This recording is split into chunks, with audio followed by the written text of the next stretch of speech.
Hey everyone, welcome back to the latest episode of How We Shoot It. Dante, what are we telling everybody about today? We're talking gear. It doesn't matter. Welcome to How We Shoot It, a podcast with two creatives who are just trying to figure it out. We talk about all things photo and video work, plus a few tips and tricks that we may have learned along the way.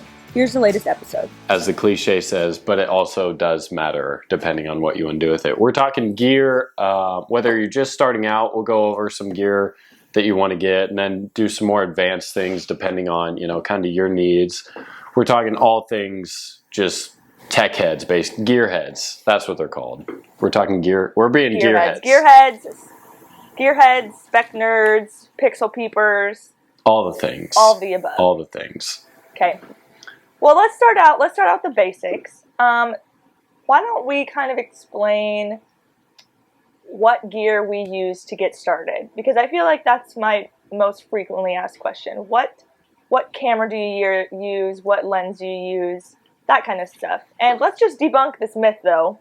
Why are photographers and videographers so weird about sharing the kind of equipment they use? What do you think?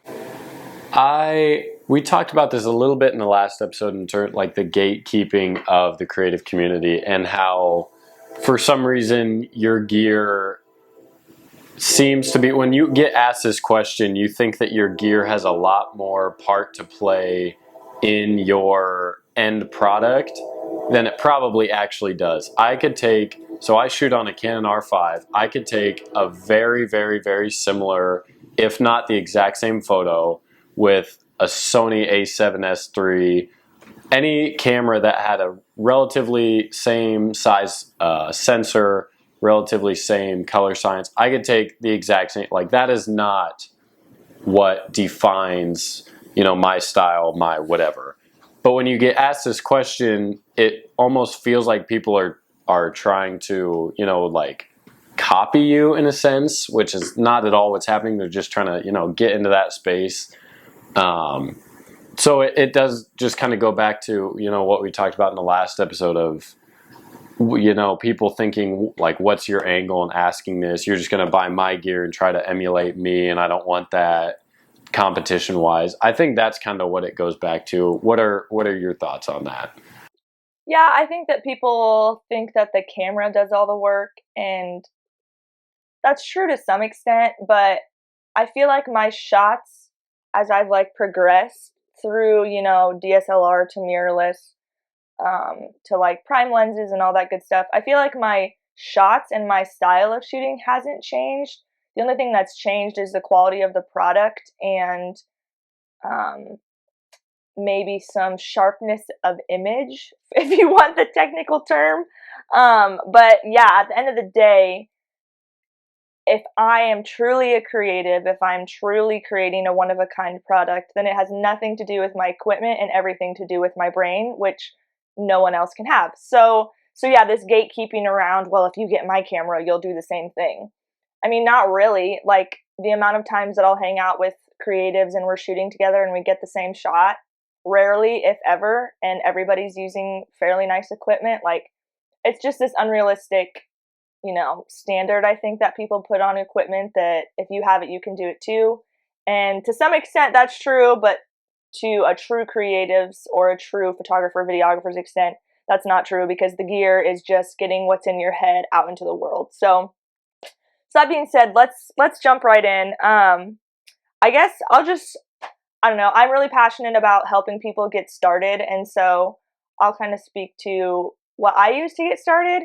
I bought a big kit when I first got started. I bought a Canon 80D DSLR with 2 kit lenses. And looking back, I just want to call myself really cute. That was really cute, Alyssa, that's what you bought. But I'm not gonna patronize myself, because it was the best that I knew to do. And obviously it worked. Here we are almost 5 years later, and I've made a ton of progress. But I was really happy with that. I started with a Canon 80D. I think I had a 50 to 200 kit lens and maybe an 1835. It wasn't a prime lens, because it wasn't, but it was kind of like that. It was more of my detail oriented shots. But I shot 3 years worth of weddings on that bad boy, and it did what I needed it to do. So for the most part, I was pretty pleased with it. And it was off recommendations from Dante. It was off recommendations from Ben, because getting started is the most expensive part. And so obviously I wanted a 5D, I wanted a 5D Mark II or what the heck ever they're called, but I couldn't swing that right off the bat. So I felt like this was a really reasonable way to get started. It was a DSLR at least. It came in a kit, so I kind of got a bundle deal, even if it wasn't the best of the best. But I was happy with it, and I felt like it worked well. But what did you get started with? Yeah, so I started very, very, very basic because it was a Christmas gift from my parents. This story I've told a million times. He got me a camera for Christmas. It was a Nikon Coolpix with an X, Coolpix, one word, like B500 or something. It was a point and shoot camera. Couldn't shoot RAW. Don't even know if it shot any video. If it did, it was probably like 480p or something ungodly low. But it was very, very basic. I edited my photos on Visco, so super professional setup. But my first DSLR that I ever shot with was a Canon 77D, which is kind of just below. It's a couple grades below an 80D. It shot 1080 at 60 frames a second. Didn't even shoot 120 at all. It had, I think, a 15 megapixel sensor. But here's kind of my truth bomb that I want to drop on gear. Gear is basically only as helpful to it as big as your knowledge is of the space. So like a 77D at the time when I first started using it did more than I could ever even think of, like knowing how to do, what to use for that camera. So that camera was perfect for me because it left a lot of learning room, but it also did more than my previous camera. And so, if I would have started shooting on what I'm shooting at now back then, I would have been completely overwhelmed. I wouldn't have even used the quality and the specs and the stuff that comes with the higher graded gear at the time, because I didn't even know what log footage was. And I didn't even know, like, I was still just learning how to shoot manual, and every DSLR camera shoots manual. So gear is only as helpful to you as knowledgeable as you are to, the gear and the capabilities. And so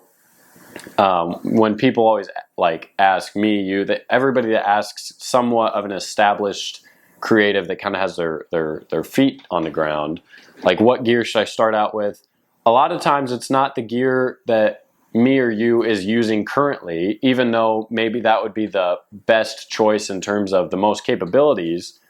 For starting out, you don't want the entire bag of tricks all at once. You want to grow into that and learn. You want to learn this camera and then upgrade, so that you're not learning all that stuff with such a high quality camera that you're not even able to use it to its full potential anyway.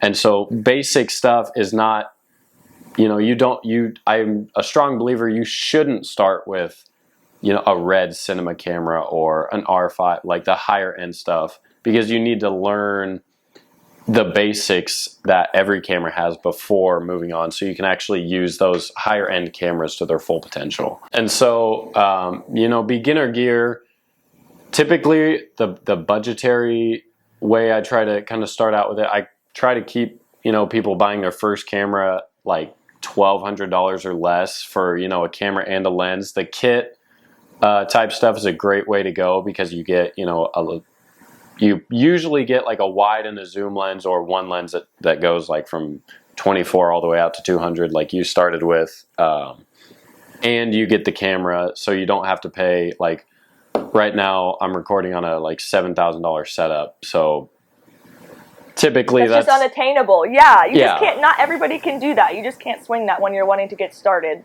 I think my first kit that I bought was like $800, and I thought I actually bought Canon refurbished, because also too, like, when you're starting in a new hobby, the worst thing you can do is, like you said, Dante, be in $7,000 and then realize you don't like it, or realize it's not what you thought it was, and like the resale value on cameras is crap. So once you buy it, you are not going to be getting it back for more than you paid for it. So I felt like 800 was pretty reasonable to start, and hey, it got me this far. So yeah, and this whatever $7,000 setup is not.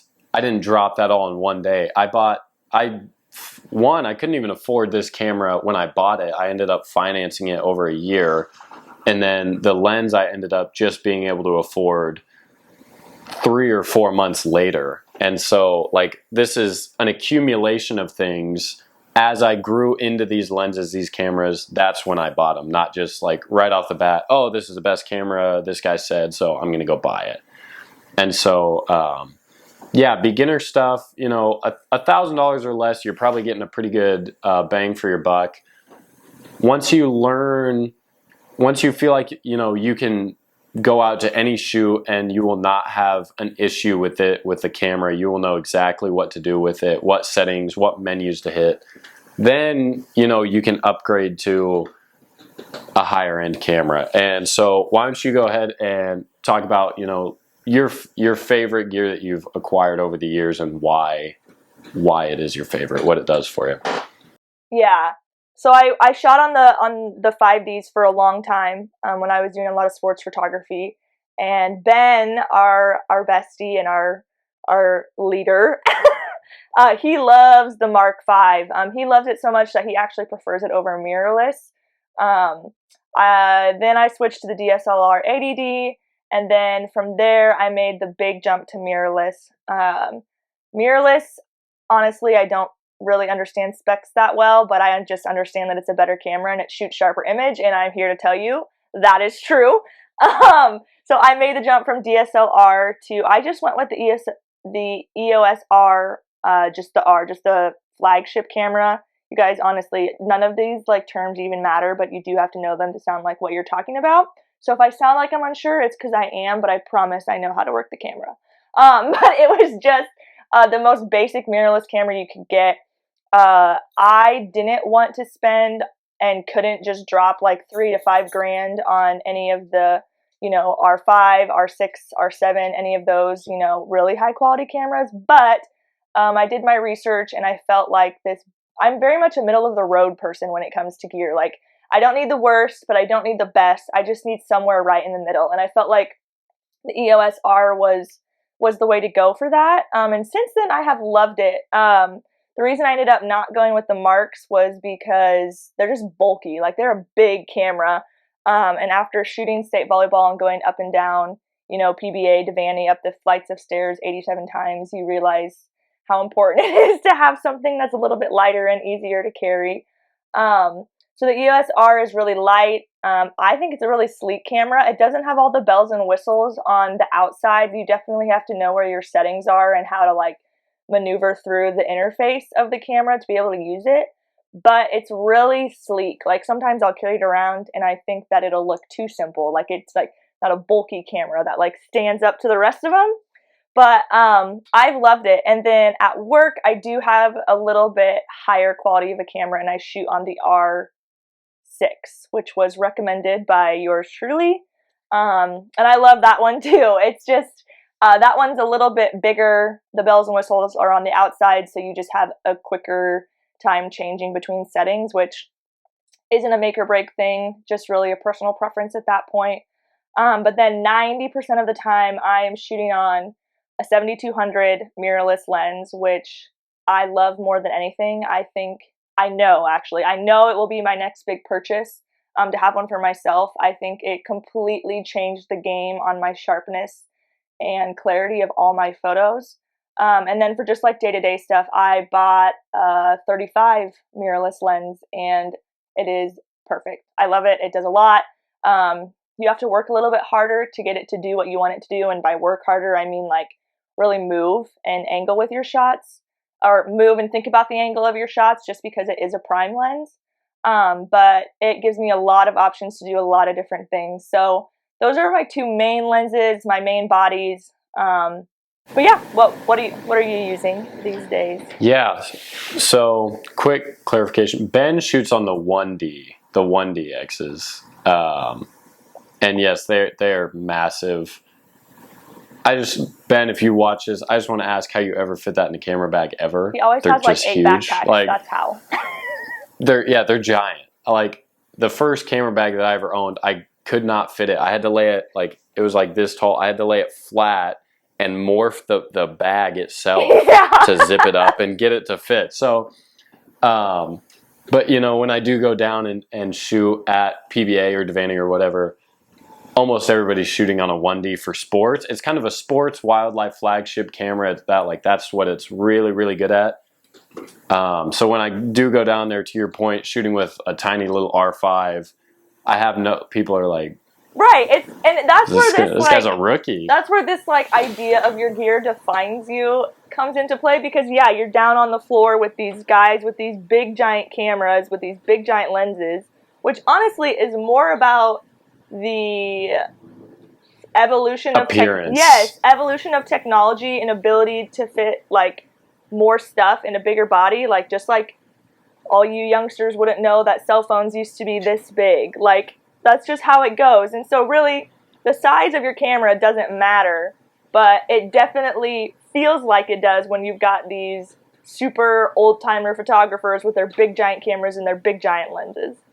Yeah. And so like my R5 shoots electronic shutter. It shoots more frames per second than the 1D Mark II anyway. So I'm actually getting more frames than they are. But yeah, the appearance thing, it's like, you know, you see the people drive big cooped up trucks. Yeah, you get the picture. In terms of my gear, so I already talked about, I shoot on the Canon R5. It was the first camera I ever bought, but I had been using my high school's camera for 3 years. So I knew the ins and outs of that 70-70. Like I could tell you every single menu, every setting on it. And this was a camera that it just came out. It was kind of in the COVID time, whatever. So I really wanted to buy it. It was on back order. I knew I had to wait for it anyway. It was actually right after a basketball game. I was in the locker room checking my phone, and I saw that I got an email that I was on the waiting list and it was available for me to buy. So I didn't even shower after the game. I raced home, told my parents, I'm like, we need to buy this now. Like I said, I ended up financing it. Didn't have any lenses for it at the time. I had a couple EF lenses, which is the DSLR mount. And so I had to buy, right off the bat, I had to buy a $100 RF to EF mount just so I could use the kit lenses from the 70-70. So at the time, I didn't even have, my own lens. And then I got a gift. It was the 50 millimeter pancake lens. It's like $100. So that was what I used my R5 with for the longest time, just because I couldn't afford, to drop another $2,000 or whatever on a lens. I've ended up buying the EF 24-70. I couldn't afford the RF. So right now that's what it's on. It's R5 adapter 24-70. But then I ended up, because I shoot a lot of sports, I was like, okay, I want to buy the RF 70-200. And what I've noticed through the summer of shooting a lot of seniors doing sports, it has become far and away my favorite lens to use. It just has so much versatility, and the compression of it. The RF version compared to the EF version is miles better, and I did not think it would be, but I used the EF version on the 1D. I used it a little bit on the R5 till I got the RF. And just the autofocus, the sharpness, all the things that Alyssa talked about with the RF 70-200 lens is just so much better than the EF version. And so most of the time, if you see me out and about shooting, I have an R5 on with a 70-200 RF lens. And that's, for the most part, unless I'm shooting landscapes or something like that, sunsets, that is kind of my one and done setup. And it really does most of what I need it to do. It can get somewhat of a wide shot. It can still go in super tight. And the quality of the R5 allows for, that cropping ability. And so it really gets pretty wide all the way to super close if I end up cropping that in. So that's really what I use most every day for 90% of my projects. Yeah, I And my next big purchase is going to be the 7200. Like I said, I have one at work, but I would love to have one that's just mine to use. I ended up renting one for Hawaii. That's how good of a lens I think it is. I just knew that if I brought, because right now I only own the 35, which I talked about, which I knew was not going to be enough to, like we were photographing mountains, we were photographing horizons, like I was going to need something that was going to be pretty powerful. And my 35 wasn't going to do it. And then I also have a 24-105, which actually is my go-to lens for weddings. I, just for whatever reason, really know how to use it. And so it's not the best lens. It's, in fact, like a step down from what Dante's using. So Dante has the 24-70, right? Yeah, the 24-70. And so I really want a 24-70, but those are like, again, another lens you've got to save up for, like anywhere from $2,000 to $3,000, I think I've seen anywhere. And so it's also considered a wide angle lens. And so since I already have a wide angle lens with my 24-105, I'm really trying to hold out and get a zoom lens before I get another wide angle. Megan, who's my second shooter, she shoots on a 28-70, which I don't know what any of those numbers mean, but I'm telling you right now, it's a super nice lens. And so I'd love a mirrorless wide angle, but I'm really going to hold out for a zoom lens. Like Dante said, all the times I've used it, it's amazing for portraits. I cannot reiterate it enough. Like Dante said, the compression and the bokeh that you'll get in the background is ridiculous. And it just never fails to blow me away. So that's what's next for me. I think I'm going to hold out on bodies. I actually just upgraded to mirrorless this year. This is my first year shooting full-time mirrorless. And that was intentional. I feel like I came in at this sweet spot where I'm just new enough to the industry that I don't have $10,000, $15,000 in DSLR gear that I know a ton of my photographer friends had. And so to make the switch was like to now say you weren't going to use that stuff anymore. So essentially starting from ground zero again, even if you've been shooting for, 5-10 years. So I feel like I came at this really sweet spot where I didn't have too much skin in the game as far as it went, or as far as it goes shooting DSLR. So I did make the mirrorless jump. And so I think I'm set on bodies for a while. I think I'm going to stick with my R. I know the 7's coming out. So that will make the R5 and the R6 cheaper once that comes out. And then maybe we'll talk. Maybe then we'll talk about getting a new body. But for now, we are content and grateful for what we have. I think someday I would love to be able to shoot on a cinema camera. I never thought that I would. But Ben, who is over here all the time and always has all his gear, he's got a cinema camera, and basically if you know how to use it, it's not possible to not get a banger of a shot. Like the kid doesn't miss, and obviously, again, it is because Ben is as good as he says he is, but he also has this amazing camera that can shoot at 2 a.m. and pick up the highlights of the moon so that people are lit up at night. I think it'd be amazing to be able to shoot that high quality of stuff. The 85 1.2, I've used 85 1.4 EF lens a couple of times, just like here and there, and I just love the separation, and it's not all the way punched in at 200, so you can still, if you back up enough, you can still get kind of an atmospheric feel to it, but your focus is so shallow that it's kind of like the cinema camera. You take a picture of anything and it's so broken off from that background that everything just looks super, super cool, super, professional.